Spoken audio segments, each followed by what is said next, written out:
Hello， 大家好呀，欢迎回到婷婷的植物频道。这期节目呢，我想跟大家仔细的聊一聊水培、陶粒瓣水培以及土培的3种应用场景也好，或者它们的优缺点也好。我们首先呢，先来概括一下它们的优缺点。这3种培育的方法呢，是我日常的护理中都会使用的。当然，网上有一些网友们他会选择把家里的植物全部换成陶粒瓣水培，那也是没有错的。但是我个人的话就觉得这3种方法都很好用，我会在植物的不同的生长阶段采取适应植物的方法。首先我先讲一讲它们各自的优缺点吧。水培的话，它适合用于植物的繁殖、扦插，因为植物从母株相剪下来，只要插进水里面，如果是比较好繁殖的一些植物，插进水里都能活。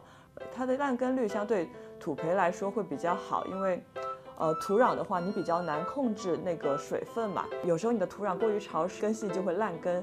如果有时候你的土壤忘记浇水了，扦插的根部是没有毛细根、没有吸水的部分的，所以它其实很难去土里汲取一些水分。如果太干的话，你也不好操控，所以水培就解决了这个痛点，就是你只要把它扔进水里，基本上都能活。但是你要注意的一点就是，你得需要1个礼拜换1-2次水。然后陶粒瓣水培的话，这是很多人会采取的方法，甚至有些人会把家里的植物全部换成陶粒瓣水培。因为陶粒瓣水培有一个很大的优点，就是省心。只要你让水位保持在大概1/3处，这样就又很直观。因为陶粒瓣水培一般都是在玻璃器皿上嘛，只要水位低于1/3了，你就可以往里加水，甚至也不需要像水培一样全部把水换掉，只要继续往里加就行了。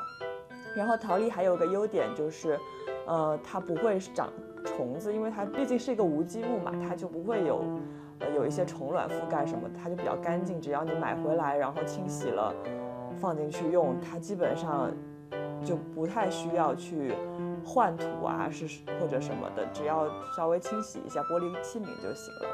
当然，它也不是全都是优点。如果你采取全部陶粒瓣水培的话，陶粒其实是没有营养的，所以你就必须给它添加那种液体的营养液，然后给它施一点它本来应该从土壤中汲取的肥料，所以你就得保持自己定期给它施肥，这样子才会让植物长得更健康、更大。如果你都不管它，就是正常加水的话，陶粒瓣水培的叶片一般来说是没有土培的叶片长得来得快、来得多、来得大的。然后还有一种比较通用嘛，就是怎么说呢？如果植物比较成熟了的话，它在土培里其实只要你定期浇水，然后它发根的速度啊什么，它都会比较省心。你只要掌握浇水的量，然后定期施肥，或者你不施，土壤里也会有一定的营养，就不会有什么大问题。所以我个人就是，如果这个植株比较成熟之后，我还是会相对应的去转到土培去的。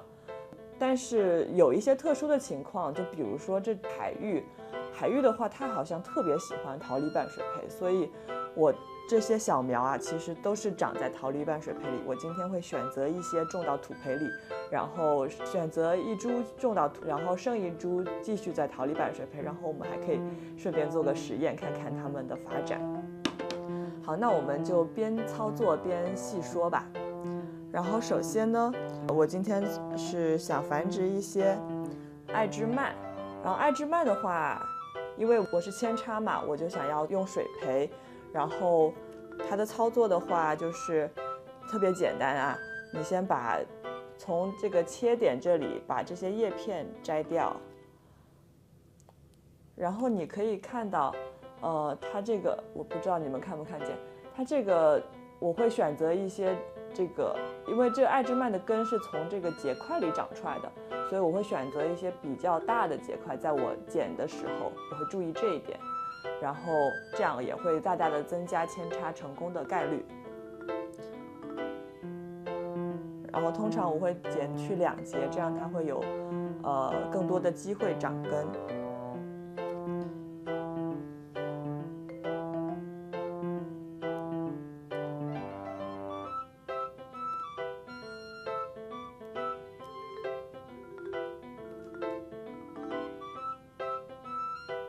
继续去除底部的叶片。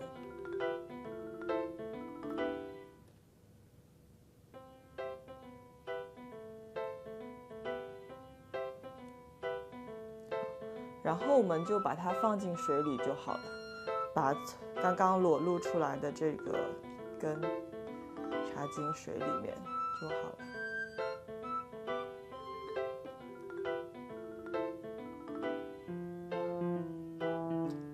有人会问为什么会要把底部的叶片去掉？因为叶片放进水里就会增加烂根的几率吧，我觉得。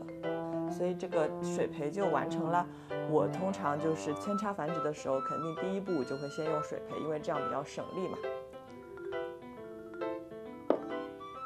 然后今天还有这2盆植物的话，分别是2个黑天鹅的小苗和2个萨利安的小苗。他们现在采取的方式都是半水培的方法。这个是在珍珠岩里，你看它又有一个缺点显现出来，就是它会长这种藻类嘛，就看起来绿绿的不好看。然后这个桃莉的话，虽然也会长一定的藻类，但是相对情况会比珍珠岩要好一些吧。然后我今天就决定，刚刚提到了，我准备做一个实验，就是把一个种到土里，另一个桃莉半水培，到时候看看它们发展怎么样。虽然个体差异还是有一些，就像这个有3片叶子，这个的话就2片叶子，然后有1片新叶在长。所以我的话就会决定把这一片留在这个水培里，因为它正在长新叶嘛，它比较脆弱。然后这个新叶刚出，所以我就会想把它种进这个盆里试试看。好，那我们继续来操作一下这个，先把这一盆种到土里，对吧？然后先给它倒出来。我准备了一个，先把桃莉倒到，不好意思把这个拿出来，这是我买的小朋友沙滩玩的装水的，特别好用。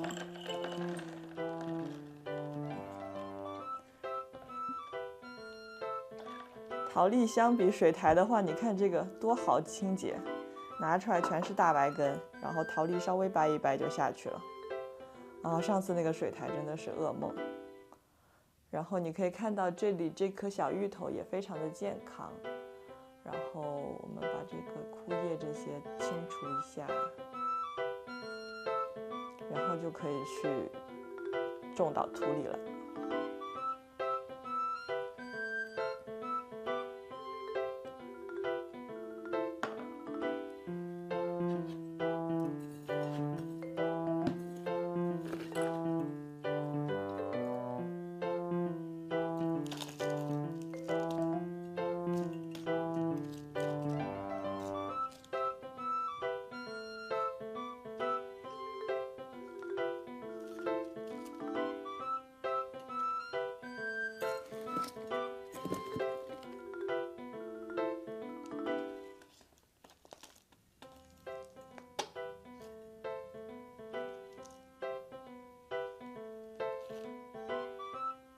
趁土松的时候，赶紧想一下自己想要居中放还是怎么样。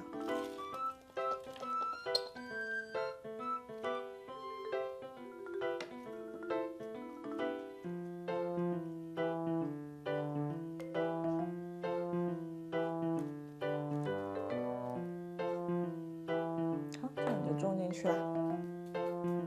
然后这2颗的话，这2颗萨利安小苗，你看，其实这颗小苗长得还是不错的。它最近的2片新叶跟之前的叶子比，都有点跳叶的意味了。然后我就觉得它应该是挺喜欢桃莉半水培的，那我就保持这颗不动，先让它继续生活在桃莉半水培，然后把这颗珍珠园发绿了的给它清一清，给它种到土里去吧。好了，我稍微调整了一下摄像头的角度，然后来试一试。那我们就先来把这个珍珠岩里的萨利安拿出来。我们可能还是需要用这个水来洗一洗。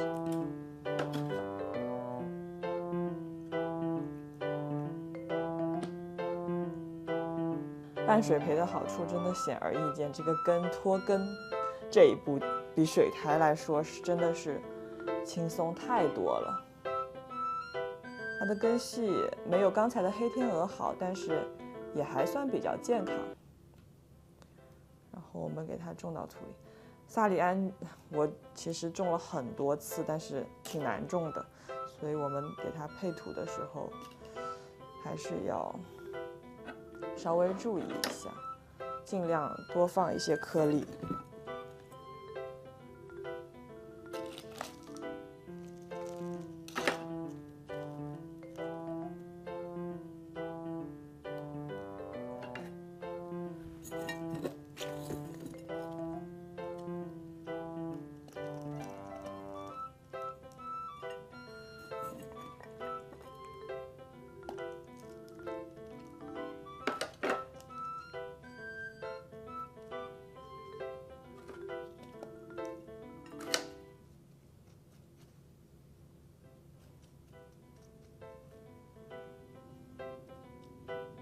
这个盆对它来说相对还是有一点点大，但是我刚刚手头就找到这个，所以我就用了这个。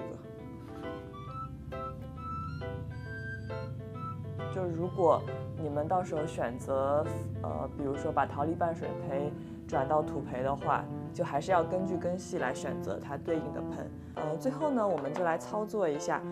这颗大仙女呢又回到了芋头的状态，然后我觉得它在土里面应该也不会有更好的发展了，所以我就准备用桃李拌水培来救一救它。这是刚刚的桃李，但是我已经做过一个清洗了，我先给它倒回去。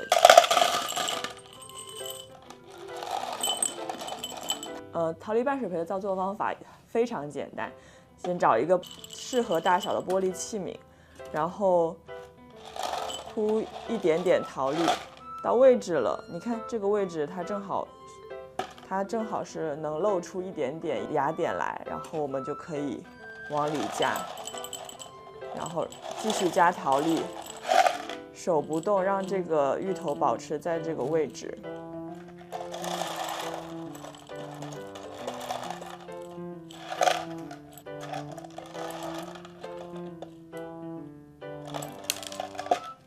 像这样，然后我们到时候把水位加到大概1/3处，这样做的目的呢，是为了让根不碰到水，但是又能利用这个湿度让它根往下长。如果它的那个块根碰到水的话，一是会导致烂根，然后二它也是会闷到根，它的根反而不容易去寻找水源一样往下长。这个好处就是能让它根往下长，通常来说大概2-3周也就会长根了。我们来看看吧，希望它能有一定的发展。好，那我希望这期节目能帮助大家更了解水培、桃李拌水培以及土培的3种应用场景，推荐大家都可以去试一试。根据你植物不同的需求，然后不同的阶段多去尝试，然后植物自然会给你答案。好了，那今天的操作就到这里。如果喜欢这期节目的话，希望大家多多支持，给我一个赞，并且订阅我的频道，这样你就不会错过下期的内容啦。好了，那我们下期节目再见，拜拜。